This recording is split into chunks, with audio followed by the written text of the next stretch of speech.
नमस्कार, स्वागत आहे तुमचे आमच्या चॅनलमध्ये। आवाज महामुंबईचा, शोध बातमीचा, कौल मनाचा। चला तर मग आमचे चॅनल शेअर करा, लाईक करा आणि सबस्क्राइब करा। धन्यवाद। म्हसळ्यात उद्या शुक्रवार दिनांक 30 जानेवारी रोजी नामदार आदितीताई तटकरे यांच्या हस्ते डायलिसिस केंद्राचे होणार उद्घाटन। म्हसळा येथील ग्रामीण रुग्णालय डायलिसिस केंद्राचे उद्घाटन महिला व बालकल्याण मंत्री नामदार आदितीताई तटकरे यांच्या हस्ते शुक्रवार दिनांक 30 जानेवारी रोजी दुपारी 3 वाजता होणार आहे।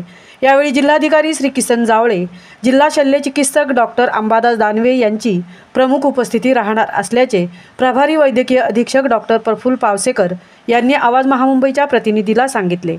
ही सेवा म्हसळा तालुका आणि पंचक्रोशीतील किडनी विकारग्रस्त रुग्णांसाठी अत्याधुनिक मोफत महाडायलिसिस सेवा आणि रक्त तपासणी सेवा राहणार आहे।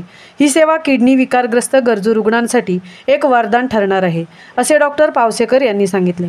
केंद्रात अत्याधुनिक 5 डायलिसिस मशीन महाराष्ट्र शासन सार्वजनिक आरोग्य विभाग व HLL यांच्या संयुक्त विद्यमाने सुरू करण्यात येणार आहे।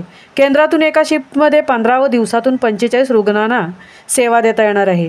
केंद्रातून मोफत डायलिसिस सेवा, मोफत रक्त तपासणी, तज्ज्ञ डॉक्टर व प्रशिक्षित तंत्रज्ञांचे मार्गदर्शन, अत्याधुनिक सुविधा व सुरक्षित उपचार मिळणार आहेत। ही सेवा सकाळी 9 ते सायंकाळी 6 वाजेपर्यंत सोमवार ते शनिवारपर्यंत मिळणार आहे। केंद्रातून अतिशय दर्जेदार सेवा मिळतील, असेही डॉक्टर पावसेकर यांनी सांगितले। आवाज महामुंबईचा चॅनेलसाठी संजय खांबेटेंसह तृप्ती भोईर, म्हसळा।